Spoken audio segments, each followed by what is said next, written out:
In today's video, I'll be going over the Salvage for Victory Surcouf event, where you'll be able to get the Surcouf and 3 other ships.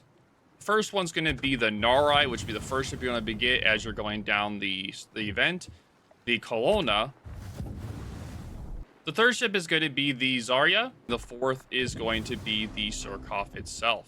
Now, this event will be going on from February 4th through March 11th. And the resources you have to spend on this event is going to be coal, where it's 16,000 coal per point. The blue economic bonuses, which is 72 per point. And then for the red boosters, it's going to be 12 for 1 point.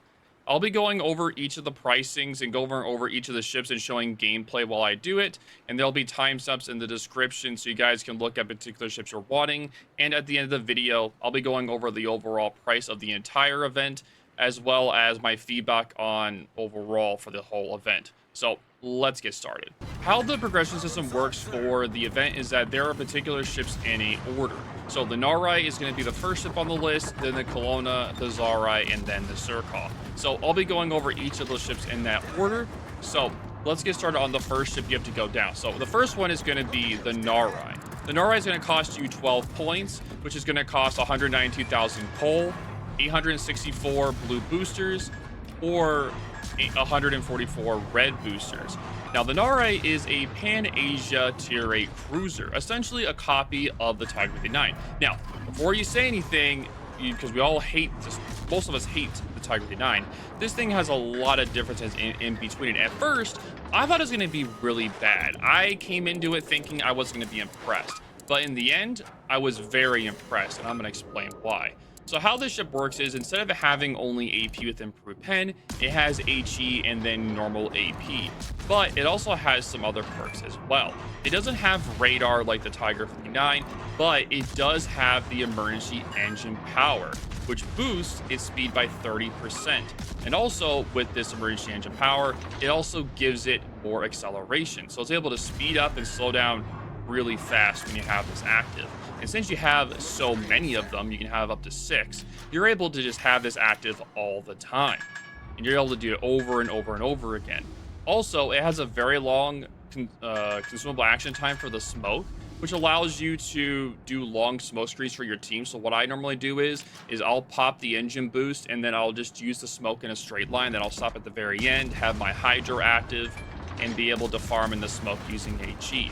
It does have the same heal as the Tiger 59 with the super heal, which is really useful as well.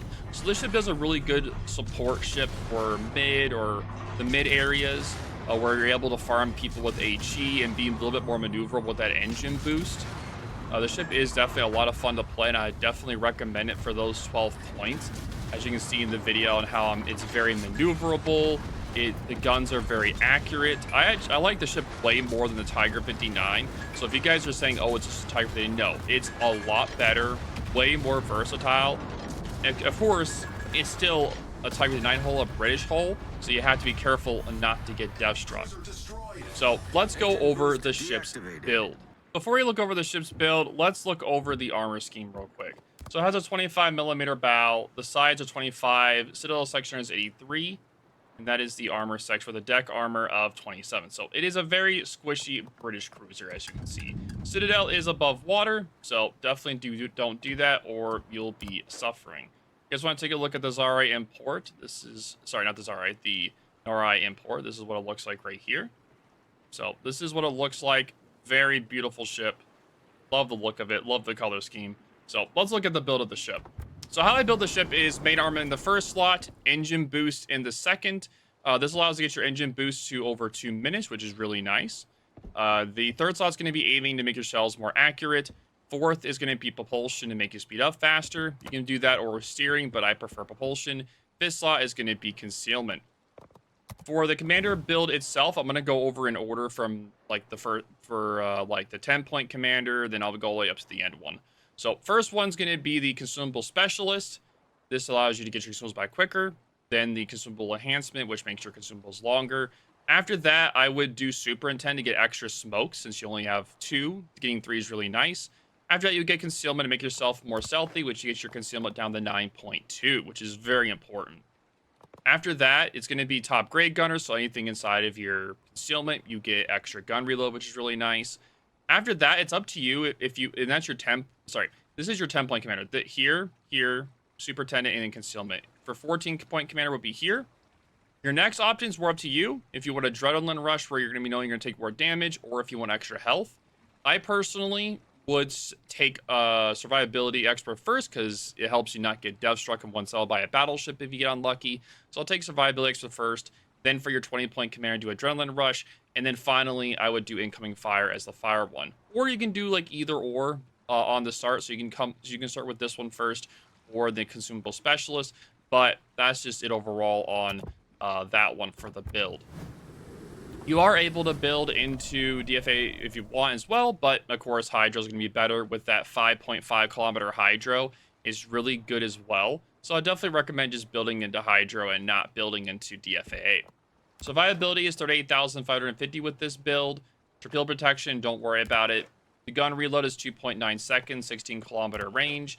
Airstrikes are 7 kilometers is okay.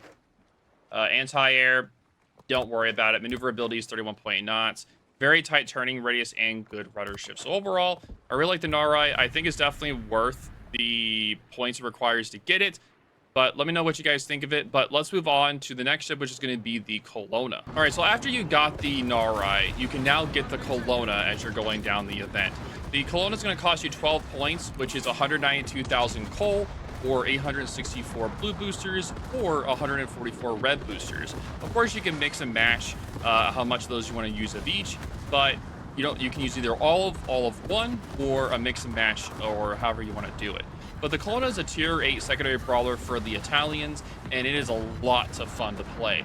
It does have an average HP pool of 57,000, but don't let that fool you on it being it's a good battleship, because it is very tanky. It's very good.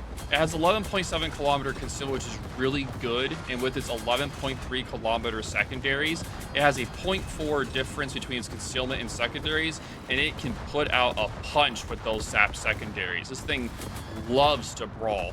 It does really well using the exhaust smoke to escape if it needs to. And that exhaust smoke, when you build into it, which I'll be showing the build app in a little bit, it lasts for 66 seconds, which is a really long time. So you're able to push in without your smoke, and then you can use your smoke to escape, essentially. And you can repeat the process over and over again using your smokes to be able to escape those scenarios where maybe you push a little bit too far, as you'll be seeing in the video, where I push a little bit too far and I'm like, okay, I want to back off, and then I can still farm with secondaries while that is going on.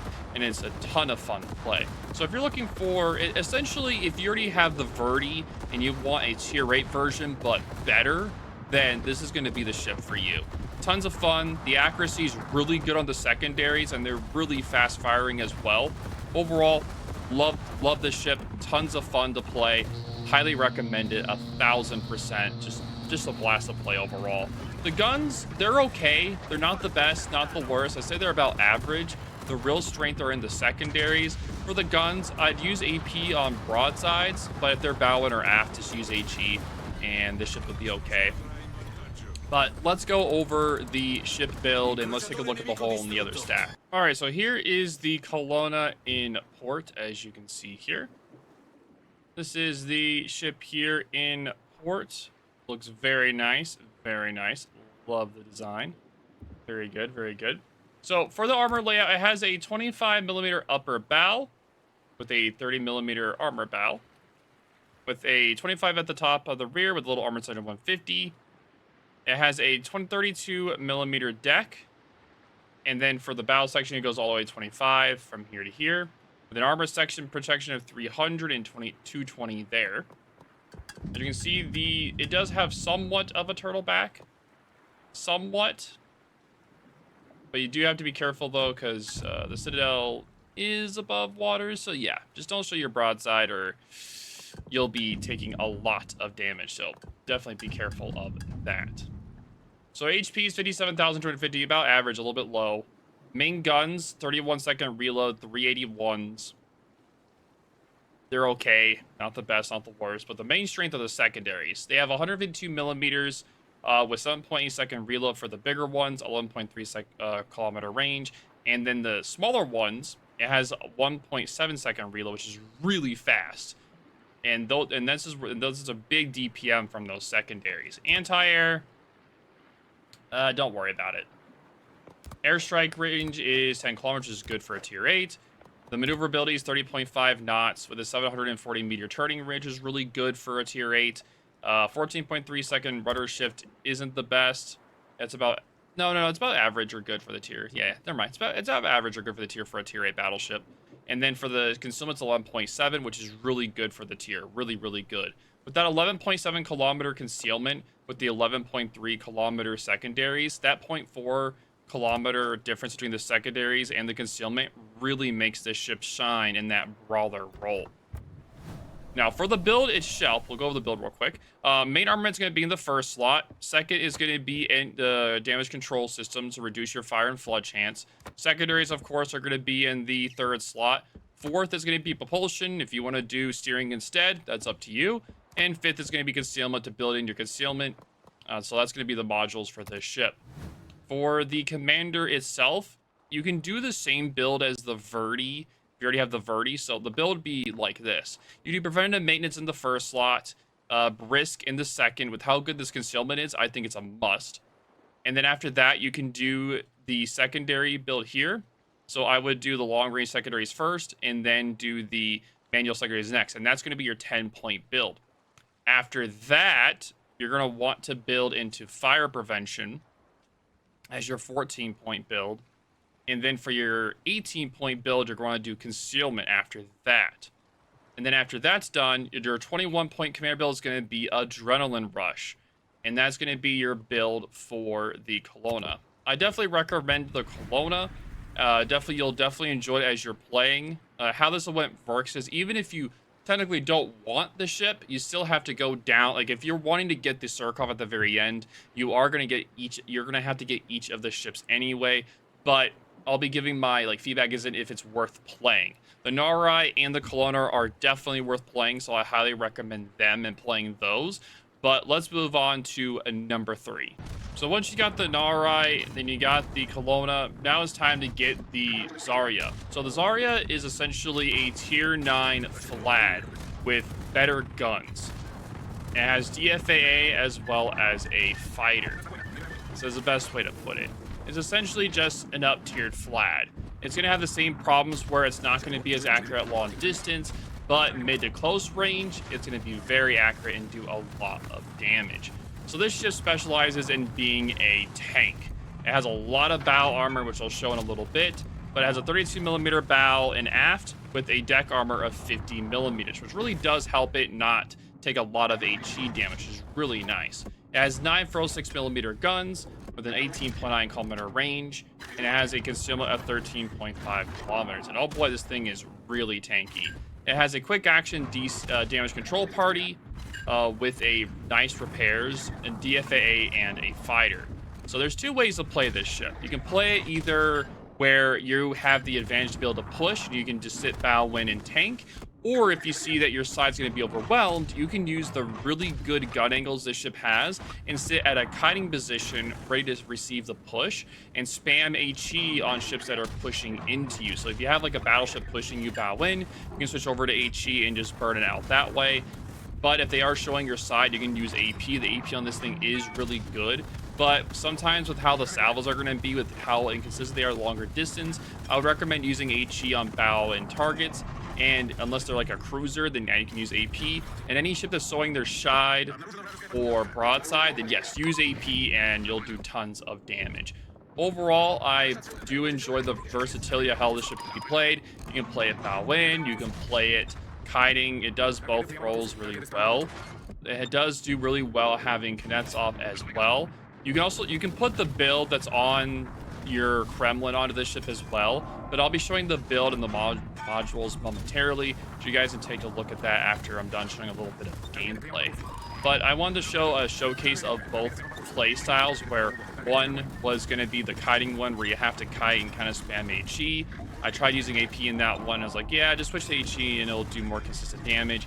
And then when you're bow in, you can really see how the guns shine at closer distance.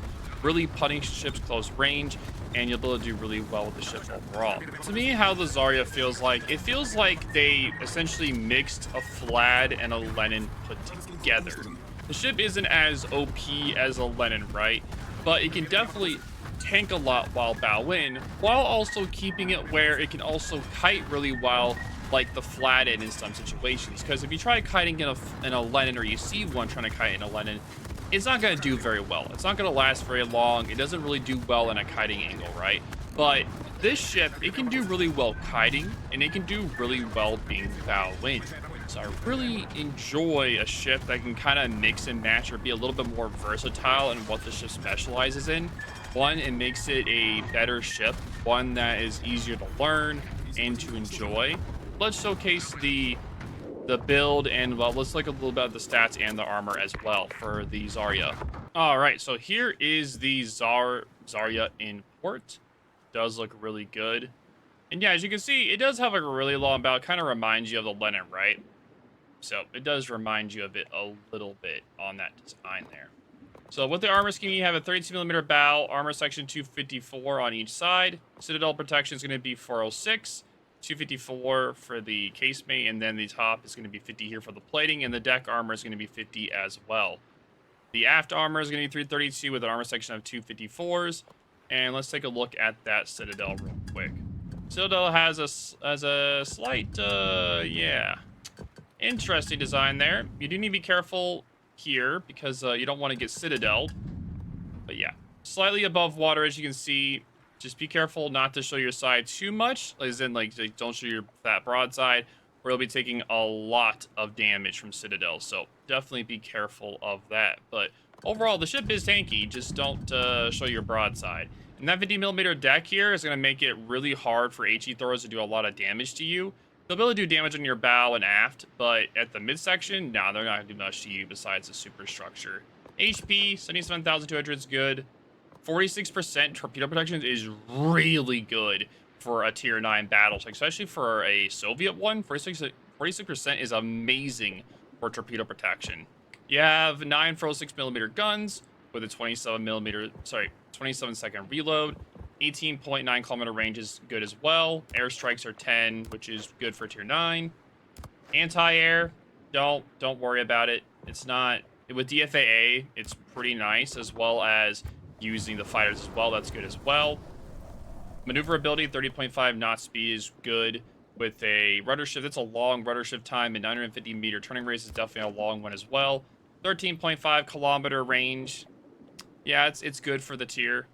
Equipment, you have the 5 damage control parties. With the repair, you get 4 repair parties, 4 DFAs, and fighters. Fighters are good against the airstrikes from the Dutch, as well as against CV, so they can both do really well against those. All right, so let's talk about the build real quick. So for the build, you have main arm in the first slot. Second slot is going to be damage control party, so reduces the fire and flood chance. Third is going to be aiming systems for more accurate guns. Fourth is going to be damage control systems. This reduces how long the fire and flood durations are. Since you're going to be doing a lot more tanking with this ship, I thought that a more tanky build would be worth doing. If you don't want to do that, then of course you can put something else, but I'm doing a more like tank build for this ship. Concealment's going to be the 5th slot, and reload for the gun is going to be 6th. For Kuznetsov, this is the build I'll be going over. So it's going to be a 21-point build, but I'll be doing it in steps. So let's do the first one. First, it's going to be preventative maintenance to make it where your guns are less likely to get knocked out. It also makes it where your anti-air is less likely to get incapacitated, right? The second one is going to be grease the gears. Faster turret traverse is always nice, because it's 43.1, which is already a long one, so this is definitely worth it.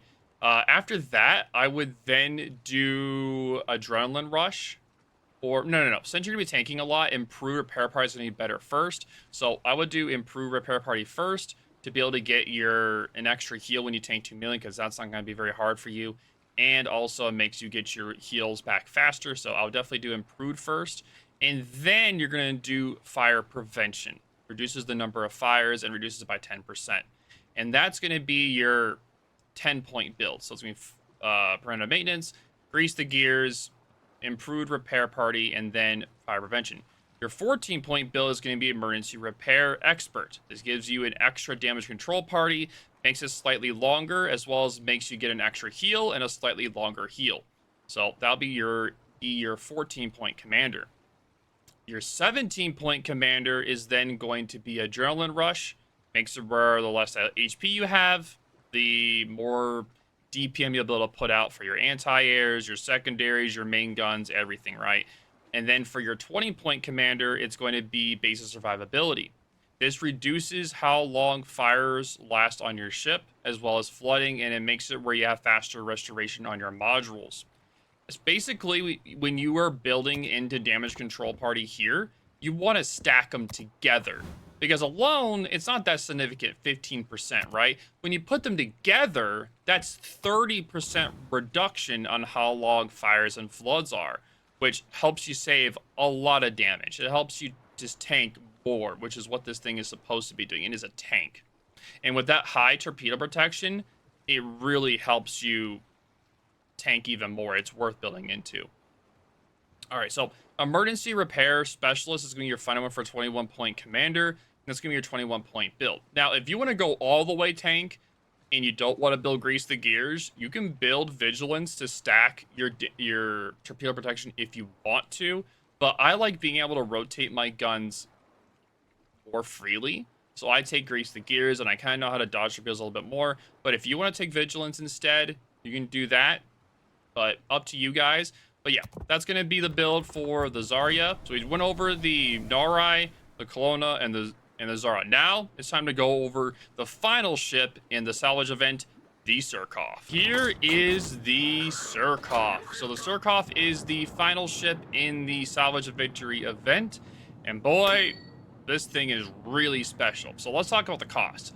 The Surcouf is going to cost you 50 points, which is going to be 800,000 coal, 3,600 blue boosters, and 600 red boosters. It's of course you can do all in one or all in the other or whatever, or mix and match however you want to do it, but that's the cost of the Surcouf itself. And that's not like the entire event. I'll go over the overall prices at the end of the video at the my thoughts and feedback. I'll go over everything at the end of the video. So the Surcouf is the first submarine in the game to have 203mm guns. They have the biggest guns of any submarines, and they have actual guns, and these guns actually pack a punch, as you'll be seeing a few examples in this segment. I'll show gameplay of it. But no, this thing has 203mm guns with a 6.2 second reload, 2,900 damage for the HE, and 5,000 for the AP, right? And it has a reload booster that reduces the reload by 75%. Essentially, you're able to get like 5 or 6 salvos in with that reload booster, and yeah, you can really punish destroyers, broadside cruisers. You can Citadel cruisers with this thing. Yeah, it is a demon. This thing also gets an engine boost, which increases speed by 20%, as well as it gets a toggable spotter plane, which means that if you're like behind an island or something going on an island, you can use the spotter plane to essentially spot over the island or have something that you may not spot, and it may just shoot it down anyway. And yeah, you'll be able to see if something's around the corner or something. It does get 6-kilometer submarine surveillance as well, so it's able to hunt submarines as well with that. And on top of that, this thing gets aerial depth charges. You heard me right. This thing gets aerial depth charges. So not only does this thing get guns, it gets submarine surveillance, and it gets airstrikes. So anytime a submarine is spotted by you or by someone else, you can either shoot it or you can use your airstrikes on it. This thing is the best submarine to counter other submarines. And it also has a 5.7 kilometer concealment. 5.7 kilometer concealment. It has cruiser guns with destroyer level concealment. And the ship is also very fast. It has a base speed of 33.6 knots, but with the engine boost of 20%, and you can also build into enlarged propeller, you'll be going over 40-something knots. like 42, 43-ish, it's very fast. And yeah, and it's very hard to deal with in that regard. Now, underwater, it's slow. At 30 and 60 meters, it's 18.9 knots, which is very slow. So you do have to be careful of that. But with 5.7 kilometer concealment, it can do a lot of damage to pretty much anything. And it also has a lot of torpedoes. And these torpedoes are pretty interesting. And I'm going to talk about this for a minute. Okay, so the guns, the aerial airstrikes, the toggleable spotter plane, and the rear torpedoes can only be used on the surface.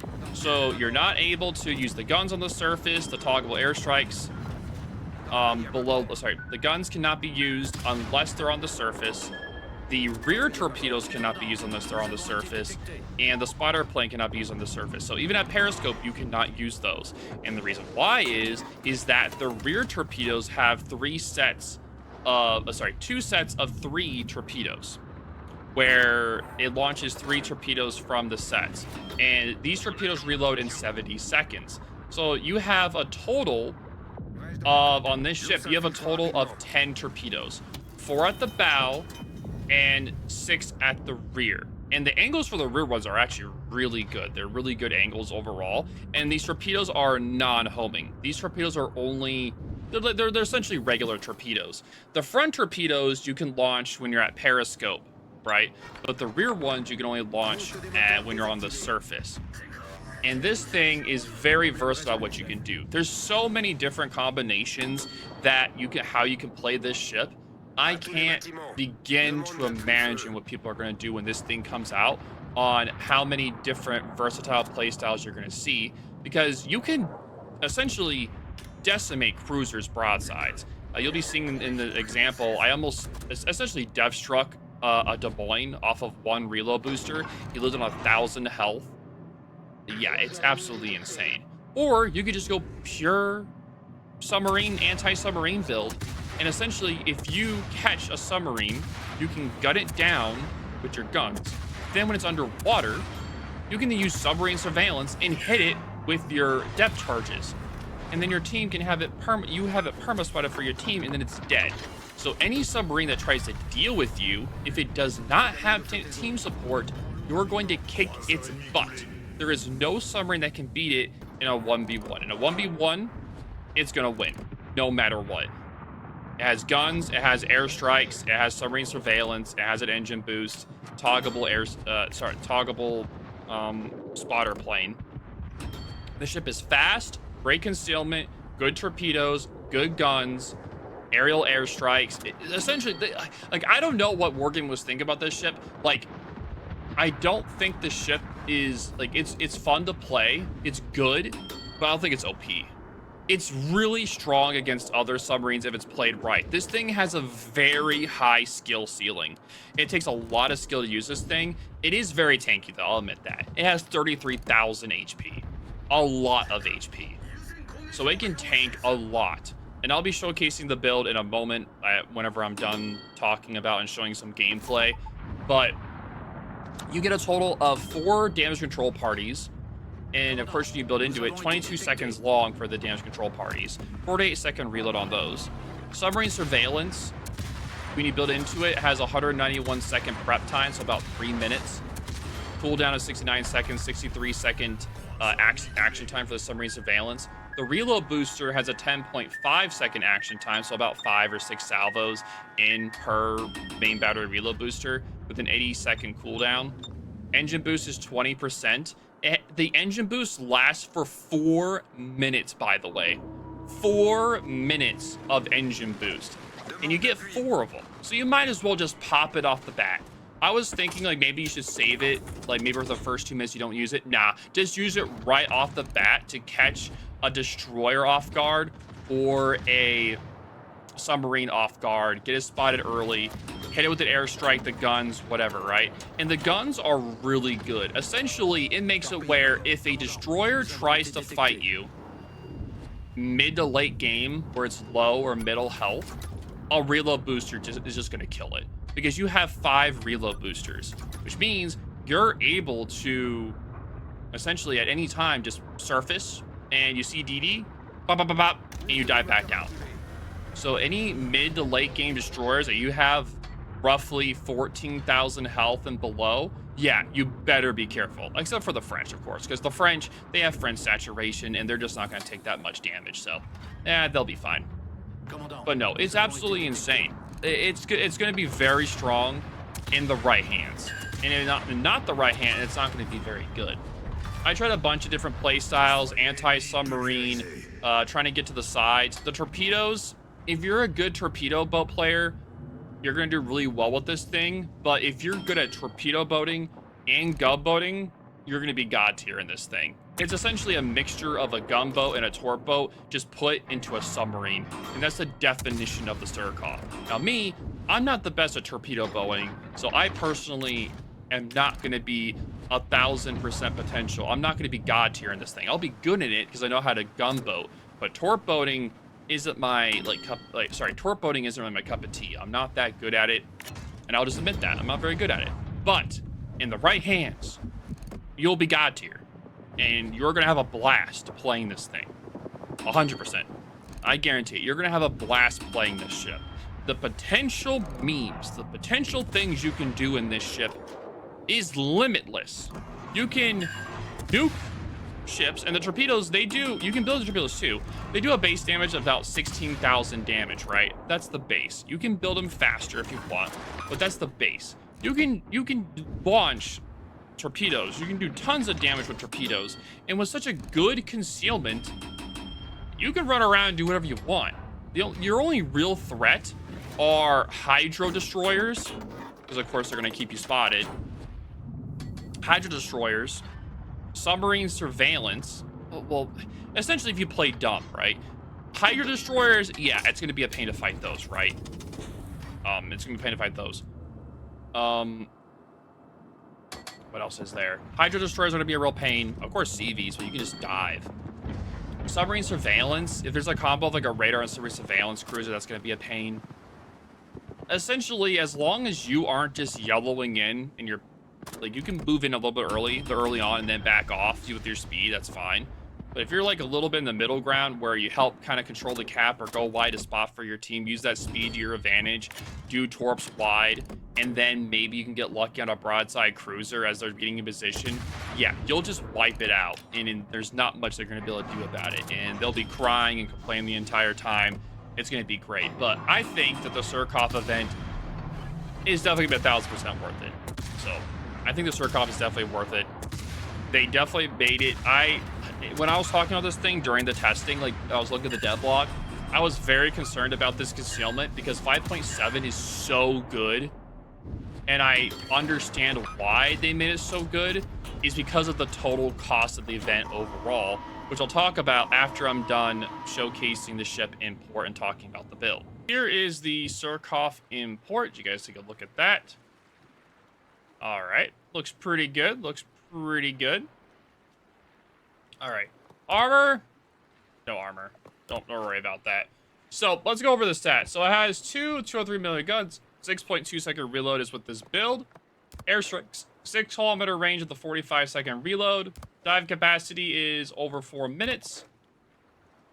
33.6 knot base speed with the flag. 18.9 knots underwater. It's at 30 meters or 60. Concealment is 5.7 kilometers. And how the torpedoes work is that there is 4 at the front, and then there are 2 3s at the back. So here and here. So when it's underwater, these cannot turn or launch. So when you're underwater, only the front torpedoes can go off, and only the guns can go off when they're on the surface. Now, when you're on the surface, these turn, so you're able to launch torps at a very wide angle, as you saw in the gameplay.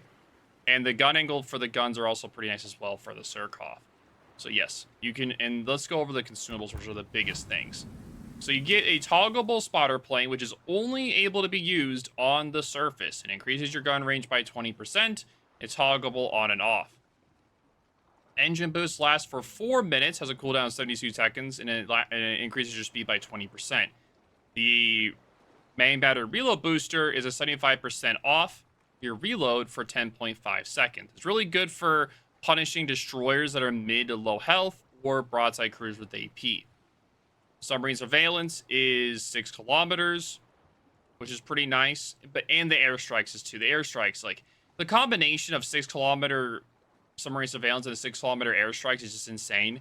Any submarine that pushes early or is anywhere near you early and they get spotted by your submarine surveillance and then they try to surface, they're just going to get clapped by your main battery reload booster. Or at the start of the match where most submarines are going to be on the surface, you have such a strong concealment of 5.7 kilometers.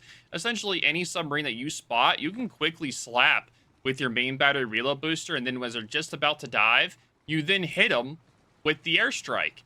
And then you can hit them with the submarine surveillance. So they're just double whammy, back to back to back to back to back. So if there's a submarine that you're going after, it's not going to be able to get away. It's going to be suffering the entire time. Okay, so let's talk about the ship's build. So the Surcouf, I have a damage control party in the first slot, 40% extra time for the damage control party. Very useful when you're dealing with depth charges. Engine boost makes it where your engine boost is over 4 minutes. Really important.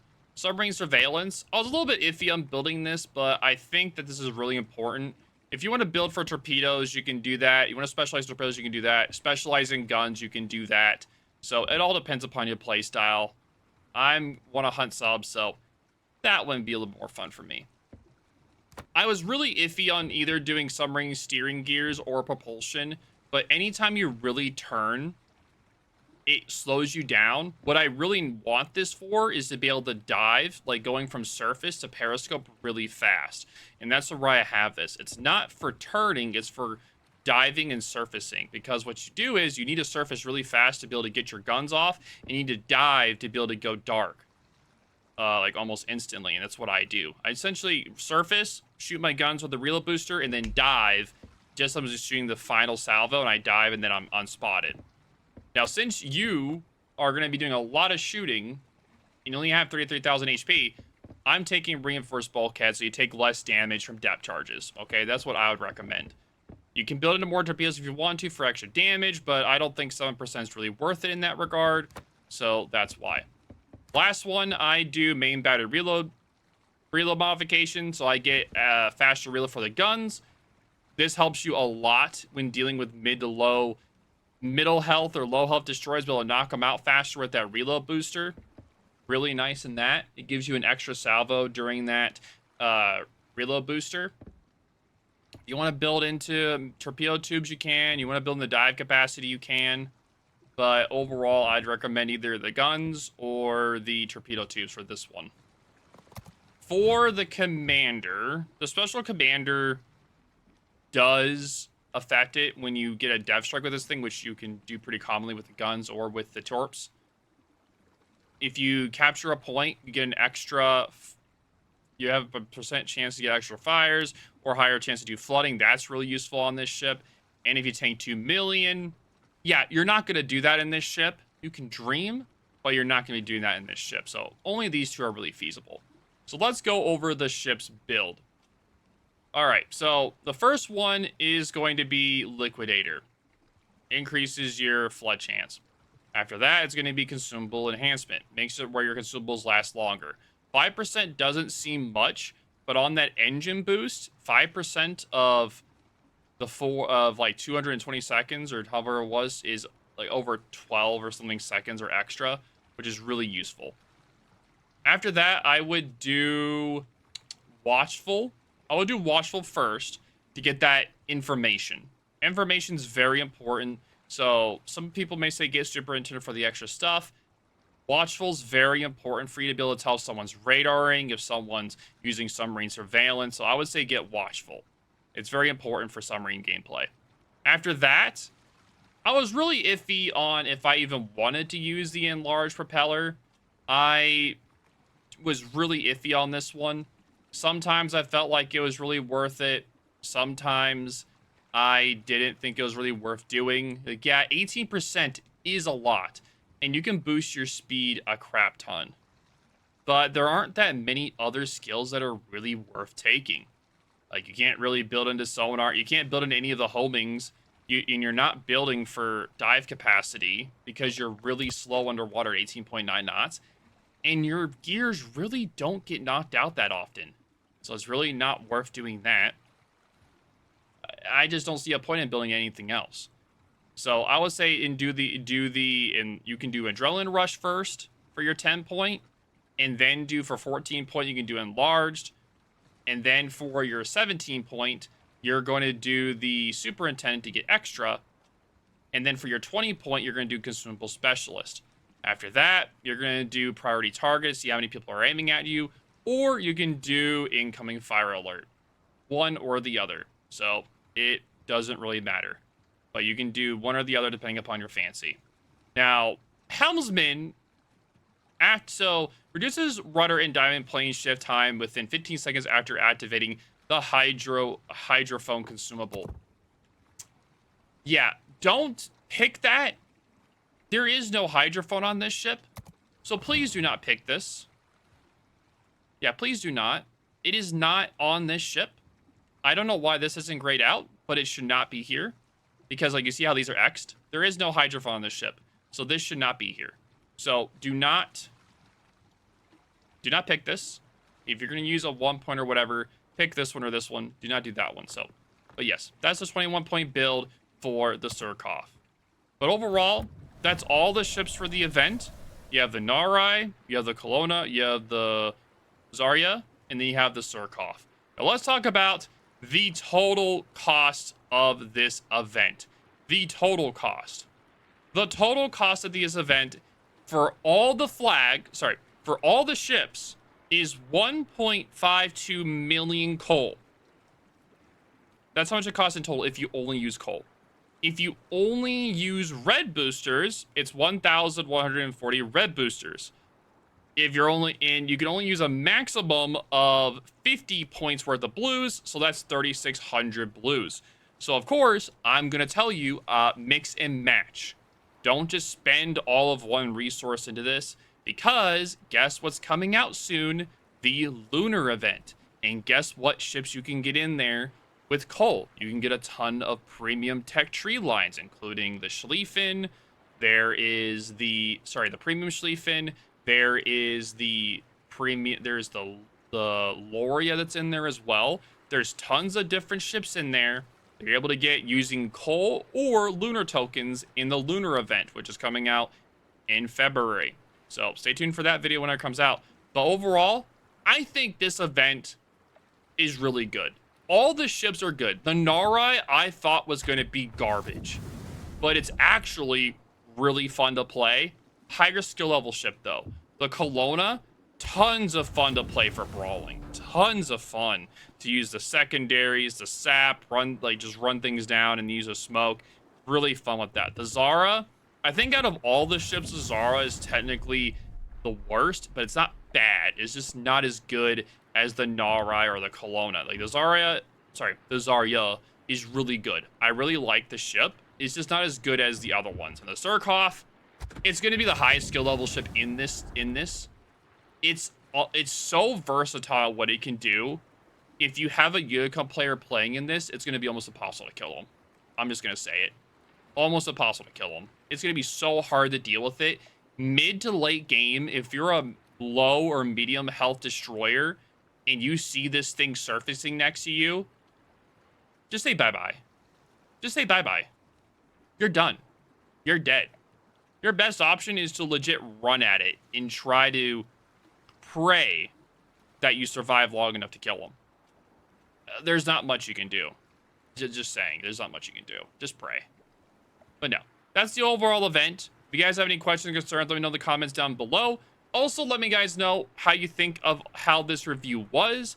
Do you like how I explained things in port a little and showed a little bit of gameplay? Write down in the comments what you guys think, and I will see you guys in the next video.